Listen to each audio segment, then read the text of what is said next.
ಅನಂತ ಅನಂತ ಪ್ರಣಾಮಗಳು.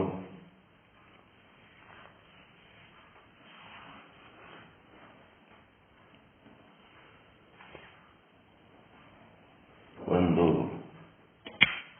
ಇಡೀ ಬ್ರಹ್ಮಾಂಡದ ಸ್ವರ್ಗ ಮರ್ತ್ಯ ಪಾತಾಳವನ್ನು ಆಳತಕ್ಕಂಥ ಶಿವಸಂತತಿ ಮಹಾರಾಜ ಮತ್ತು ಆತನ 3 ಜನ ಮಕ್ಕಳು ತತ್ವದೃಷ್ಟಿ, ಅದೃಷ್ಟಿ, ತರ್ಕದೃಷ್ಟಿ, ಬಾಲ್ಯ ಯೌವನಗಳ ಒಂದು ಲೀಲೆಗಳಲ್ಲಿ ಮುಳುಗಿರುವಾಗ ಈ ಒಂದು ವಿಚಾರ ಸಾಗರದ ಒಂದು ಕಥೆ, ಅದು ನಿಶ್ಚಲ್ ದಾಸಿಯವರ ಅದ್ಭುತವಾದ ಕೃತಿ. ಅದರಲ್ಲಿ 4ನೇ ತರಂಗ ಉತ್ತಮ ಅಧಿಕಾರಿಗೆ ಉಪದೇಶ ವರ್ಣನ ಮತ್ತು 110ನೇ ವಿಷಯಾಂಕ ಏನಂತಂದ್ರೆ, ಆ ಶುಭ ಸಂತತಿ ಮಹಾರಾಜನಿಗೆ ವಿವೇಕ ಜಾಗೃತಿಯಾಗಿದ್ದು, ಲಹಿ ಅವಸರ ಏಕತಿಹಿ ಪಿತಾ ನಿಜ ಹಿಯ ರಚೋ ವಿಚಾರ.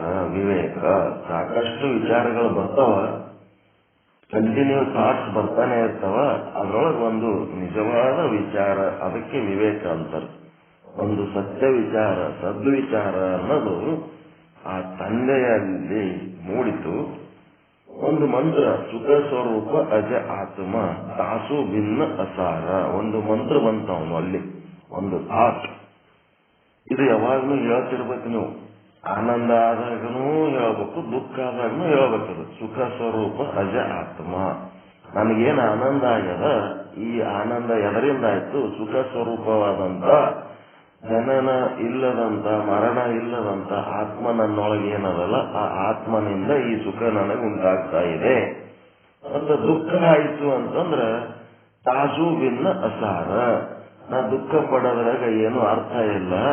ಯಾಕಂದ್ರೆ ನಾನು ಆತ್ಮನಿಂದ ಭಿನ್ನವಾಗಿ ಭಾವಿಸಿದ್ದಕ್ಕ ನನಗೇನಾಗ್ಯದ, ದುಃಖ ಆಗ್ಲಿಕ್ಕತ್ತದ. ತಾಸು ಅಂದ್ರೆ ಆತ್ಮದಿಂದ ಭಿನ್ನ, ತಾಸು ಭಿನ್ನ, ಆತ್ಮದಿಂದ ಭಿನ್ನವಾಗಿದ್ದಕ್ಕ ಇದು ಅಸಾರವಾದ ಅನುಭವ ನನಗೆ ಆಗ್ಲಿಕ್ಕತ್ತದ ಅಂತ ಈ ರೀತಿ ಇದು ಮಂತ್ರ. ಇದು ಯಾವಾಗಲೂ ಹೇಳ್ಬೇಕು. ಸುಖ ದುಃಖ ಎರಡೂ ಬಂದಾಗನು ಸುಖ ಸ್ವರೂಪ ಅಜ ಆತ್ಮ ತಾಸು ಭಿನ್ನ ಅಸಾರ. ದುಃಖ, ಚಿಂತೆ, ಕಷ್ಟ ಏನು ಮಾಡ್ತೀವಲ್ಲ, ಇವೆಲ್ಲ ಏನದವ, ಅಸಾರವಾಗ್ಯವ. ಅದಕ್ಕೆ ಇಂಥ ಒಂದು ಸದ್ವಿಚಾರ, ಸದ್ವಿವೇಕ ಆ ಒಂದು ಶುಭ ಸಂತತಿ ಮಹಾರಾಜನಲ್ಲಿ ಉಂಟಾಯಿತು. ಅಂತ ಒಂದು ತತ್ವ ಚಿಂತನೆಗೆ ತೊಡಗುವಂತ ಟರ್ನಿಂಗ್ ಪಾಯಿಂಟ್ ಅವನಿಗೆ ಉಂಟಾಗ್ಯದ ಅಂತಂದ್ರೆ ನಾವ್ ಹೆಂಗ್ ತಿಳ್ಕೊಂಡೀವಿ? ಶುಭ ಸಂತತಿ ಮಹಾರಾಜಿಗೆ ಇಂಥ ತತ್ವ ಉಂಟಾಯ್ತು ಅಂದ್ರೆ ಅವನ ಕಥೆ ಕೇಳಕತ್ತೀವಿ ಸಪರೇಟ್ ಆಗಿ. ಆ ಕ್ಷಣನೇ ನಿಮ್ಮೊಳಗನು ಒಂದು ಆಸೆ ಮೂಡಬೇಕು. ಏನಂದ್ರ, ನನಗನು ಅಂತ ಒಂದು ಕ್ಷಣ ಬರಲಿ, ನನ್ನೊಳಗನು ಅಂತ ಒಂದು ಸದ್ವಿವೇಕ ಉಂಟಾಗ್ಲಿ, ನನಗೂ ಒಂದಂತ ಅವಸರ ಉಂಟಾಗ್ಲಿ ಅನ್ನೋಂಥದ್ದು ನಿಮ್ಗ ಆಸೆ ಹುಟ್ಟಬೇಕು. ಸುಖ ಸ್ವರೂಪ ಅಜ ಆತ್ಮ ತಾಸು ಭಿನ್ನ ಅಸಾರ ಅನ್ನುವಂತ ಒಂದು ಸದ್ವಿಚಾರ ನನ್ನೊಳಗನು ಉಂಟಾಗ್ಲಿ ಅಂತ. ನನ್ನೊಳಗೆ ಯಾಕೆ ಉಂಟಾಗ್ತಾ ಇಲ್ಲ, ಅವನಿಗೆ ಯಾಕೆ ಉಂಟಾಯ್ತು? ಅದಕ್ಕೆ ಕಂಡೀಷನ್ ನಮ್ಮ ಆತ್ಮ ಅಂದ್ರೆ ನಮ್ಮ ಅಂತಃಕರಣ ಎಷ್ಟರ ಮಟ್ಟಿಗೆ ಅರ್ಧ ಆಗಿತ್ತಂದ್ರೆ ಅಂತ ಒಂದು ಸದ್ವಿಚಾರ ಹುಟ್ಟುತ್ತದ ಅಂತ. ಇಲ್ಲಿ ಏನ್ ಮಾಡ್ಯಾರ, ಹಿಂದಿಂದು ಒಂದು ದೋಹ ರೆಫರೆನ್ಸ್ ಉಲ್ಲೇಖ ಮಾಡ್ಯಾರ. 1ನೇ ತರಂಗಕ್ಕೆ ಹೋಗ್ಯಾರ. ಮತ್ತೆ ಅಲ್ಲಿ 13ನೇ ದೋಹ ವಿಷಯಾಂಕ 7 ವಿವೇಕದ ವರ್ಣನ ಅಂತ. ಅದರೊಳಗೆ ಪೇಜ್ ನಂಬರ್ 19 ಅವಿನಾಶಿ ಆತ್ಮ ಅಚಲ ಜಗತಾಪ್ಲೈ ಪ್ರತಿಕೂಲ. ಇದು ಮಂತ್ರನೇ. ಅವಿನಾಶಿಯಾದಂತ, ವಿನಾಶ ಆಗ್ಲಾರ್ದಂತ ಆತ್ಮ ಏನದ, ಅದು ಅಚಲವಾಗಿದೆ. ಅದು ಚಲನೆ ಇಲ್ಲ, ಆತ್ಮದಲ್ಲಿ ಚಲನೆ ಇಲ್ಲ. ಯಾರೇ ಆತ್ಮ ಹೋಗ್ತದ, ಆತ್ಮ ಬರ್ತದ ಅಂತಂದ್ರ ಅವೆಲ್ಲ ಬಾಲ ಭಾಷೆ, ತಿರುಗೇಡಿಗಳ ಭಾಷೆ, ಬುದ್ಧಿಗೇಡಿಗಳ ಭಾಷೆ. ಆತ್ಮ ಹೋಗ್ತದ, ಆತ್ಮ ಬರ್ತದಲ್ಲ, ಆತ್ಮ ಯಾವಾಗಲೂ ಇದ್ದಂಗೆ ಇರ್ತದ, ನಿರ್ವಿಕಾರವಾಗಿರ್ತದ. ಆತ್ಮ ಎಲ್ಲವನ್ನ ಅರಿತಾ ಇರ್ತದ. ಅದು ಆನಂದ ಸ್ವರೂಪ ಅದ, ಅದು ಶಾಶ್ವತ ಅದ, ಅದು ಎಲ್ಲ ಕಾಲ ಎಲ್ಲ ದೇಶದಲ್ಲಿ ಸರ್ವವ್ಯಾಪಕವಾಗ್ಯದ. ಅಂಥದ್ದೊಂದು ಆತ್ಮ ಅವಿನಾಶಿಯಾದ. ಚಲನೆ ಎದಕ್ಕದ ಅಂದ್ರೆ ಅಪೂರ್ಣವಾದ ವಸ್ತು ಚಲಿಸ್ತದೆ, ಪರಿಪೂರ್ಣವಾದ ವಸ್ತು ಹೆಂಗ್ ಚಲಿಸ್ತದ? ಎಲ್ಲ ಕಡೆ ತುಂಬಿ ತುಳುಕದು, ಚಲಿಸ್ಲಕ್ಕ ಅದಕ್ಕೆ ಜಾಗ ಇಲ್ಲ. ಮತ್ತೆ ಜಗತ್ತು ವಿನಾಶಿಯಾಗಿರುವ ಕಾರಣ ಜಗದಾತ್ಮೈ ಪ್ರತಿಕೂಲ. ಜಗತ್ತೆಲ್ಲ ಏನದ ವಿನಾಶಿ, ಅದು ಅನುಕೂಲ ಇದ್ರೆ ಇದು ಪ್ರತಿಕೂಲ. ಈ ಜಗತ್ತು ನೋಡ್ರಿ, ನೀವು ಜಗತ್ತಿನ ವಸ್ತುಗಳು ಏನ್ ಸಂಗ್ರಹ ಮಾಡ್ಕೊಂಡಿರಿ, ಅವು ಇಲ್ಲಂದ್ರೂ ತೊಂದರೆ ಕೊಡ್ತಾವ, ಅವು ಇದ್ದಾಗೂ ತೊಂದರೆ ಕೊಡ್ತಾವ, ಅವು ಹೋದಾಗೂ ತೊಂದರೆ ಕೊಡ್ತಾವ. ಆತ್ಮ ಒಂದೇ ನಿಮ್ಗೆ ಅನುಕೂಲದಾಗದ. ಆತ್ಮದ ಬಗ್ಗೆ ನೀವು ಚಿಂತನೆ ಮಾಡಿದ್ರು ಅದು ಅನುಕೂಲದಾಗದ. ಆತ್ಮದ ಬಗ್ಗೆ ನೀವು ಚಿಂತನೆ ಮಾಡಿಲ್ಲ ಅಂದ್ರೂ ಅದು ನಿಮ್ಗೆ ಅನುಕೂಲದಾಗೇ ಅದ. ಆತ್ಮ ಇದ್ದಷ್ಟು ಅನುಕೂಲ ಬೇರೆ ಯಾವ ಜಗತ್ತಿನ ವಸ್ತುಗಳು ಅದರಷ್ಟು ಅನುಕೂಲ ಇಲ್ಲ. ಅದಕ್ಕೆ ಏನ್ ಮಾಡೋಣ, ಜಗತ್ತಾತೈ ಪ್ರತಿಕೂಲ. ಇಂಥ ಒಂದು ಜ್ಞಾನ, ಐಸೋ ಜ್ಞಾನ ವಿವೇಕ ಹೈ. ಇದಕ್ಕೆ ವಿವೇಕ ಅಂತಾರೆ, ಸದ್ವಿಚಾರ ಅಂತಾರ. ಸಬ್ ಸಾಧನಕ್ಕೂ ಮೂಲ, ಎಲ್ಲ ಸಾಧನೆಗೆ ಇದೇ ಮೂಲವಾಗಿ ಮೊದಲು ಹುಟ್ಟುಬೇಕಿದು. ಇದು ಒಂದು ರೀತಿ ಮೊಳಕೆ ಉಂಟಾದಂಗ. ಆತ್ಮವು ಅವಿನಾಶಿಯಾಗಿದೆ, ಜಗತ್ತು ವಿನಾಶಿಯಾಗಿರುವ ಕಾರಣ ಆತ್ಮದ ಜೊತೆಗೆ ಪ್ರತಿಕೂಲವಾಗಿದೆ. ಆತ್ಮ ಏನದ ಅದರ ಅಪೋಸಿಟ್. ಆತ್ಮ ಸತ್ ಚಿತ್ ಆನಂದ ನಿತ್ಯ ಪರಿಪೂರ್ಣ ಅದ. ಇದು ಏನದ, ಜಗತ್ತು ಅಸತ್ತದ, ಅಚಿತ್ತದ, ಮತ್ತೆ ದುಃಖ ರೂಪ ಅದ, ಮತ್ತೆ ಅನಿತ್ಯ ಅದ, ಅಪೂರ್ಣ ಅದ. ಮತ್ತು ಇವತ್ತ ಹೊಸ ಶಬ್ದ ಕಲ್ತೀರಿ, ಆತ್ಮ ಸಾರವಾಗಿದೆ, ಅನಾತ್ಮ ಏನಾಗ್ಯದ, ಅಸಾರವಾಗಿದೆ. ಅಸಾರ, ಅಲ್ಲಿ ಸಾರನೇ ಇಲ್ಲ, ಅಸಾರವಾದಂತ ಬದುಕದು ಅನಾತ್ಮದ ಬದುಕು. ಸಾರ ಅಸಾರ ಅನ್ನೋ ಶಬ್ದನು ಇವತ್ತ ಇದರಿಂದ ಕಲ್ತೇವೆ. ಈ ಪ್ರಕಾರ ಜ್ಞಾನಕ್ಕೆ ವಿವೇಕ ಎನ್ನುತ್ತಾರೆ. ಎಲ್ಲ ಆಧ್ಯಾತ್ಮ ಸಾಧನೆಗಳಿಗೆ ಇದು ಮೂಲ ಕಾರಣವಾಗಿದೆ. ಆದ್ದರಿಂದ ವಿವೇಕ ಸಾಧನೆ ತುಂಬಾ ಮುಖ್ಯ. ಈ ವಿವೇಕ ಎನ್ನುವುದು ಎಲ್ಲಿ ಬರ್ತದ? ಸಾಧನಾ ಚತುಷ್ಟಯದಲ್ಲಿ ಬರ್ತದ. ಈ ವಿವೇಕ, ವೈರಾಗ್ಯ, ಸಮಾಧಿ, ಷಟ್ಸಂಪತ್ತಿ ಮತ್ತು ಮುಮುಕ್ಷತ್ವ ಇವು ಉಂಟಾಗ್ಬೇಕಾದ್ರ ಇವುದಕ್ಕಿಂತ ಮೊದಲೇನಿರ್ಬೇಕು? ಏನಿರ್ಬೇಕು? ನಿರ್ಮಲ ಚಿತ್ತ, ನಿಶ್ಚಲ ಚಿತ್ತ ಇರ್ಬೇಕು.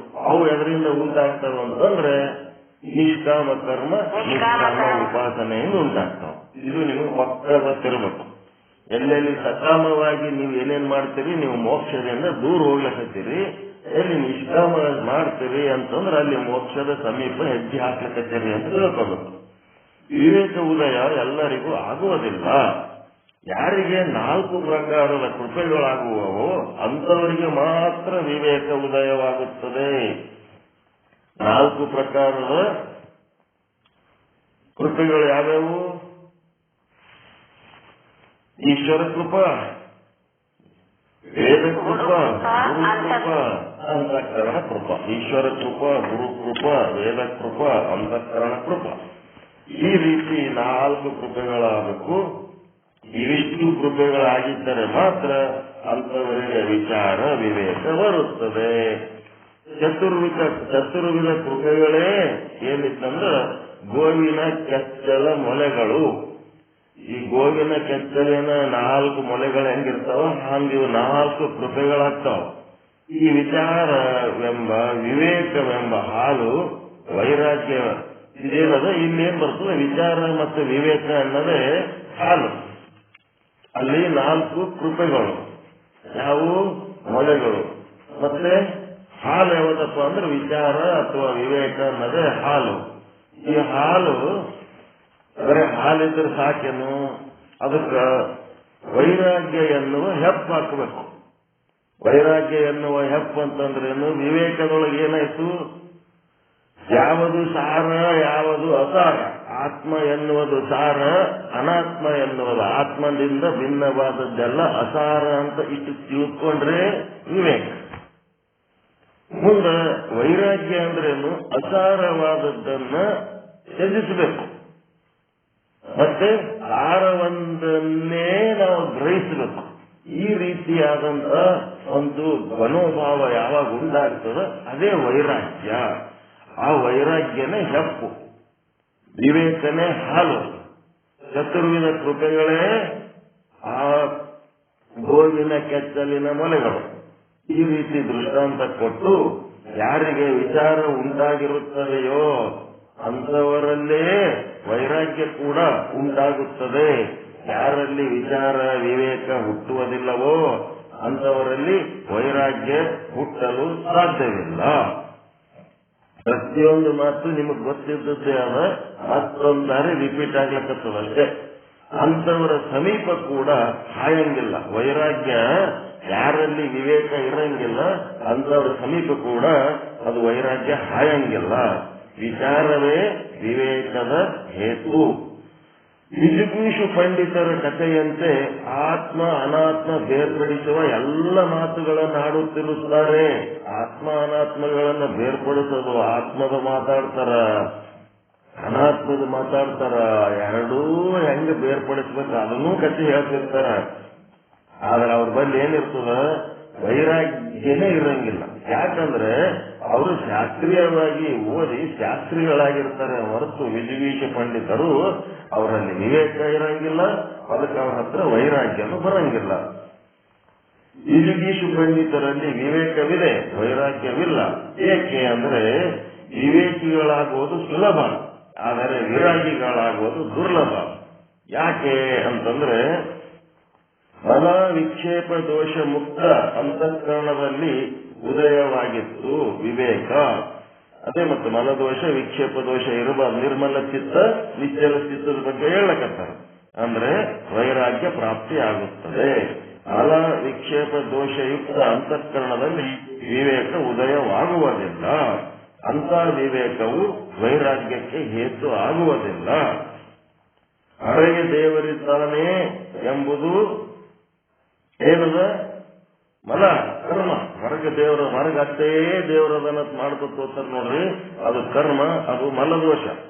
ಮತ್ತೆ ಒಳಗೆ ದೇವರದನ ಅನ್ನೋದು ಅದು ವಿಕ್ಷೇಪ, ಅದು ಧ್ಯಾನ.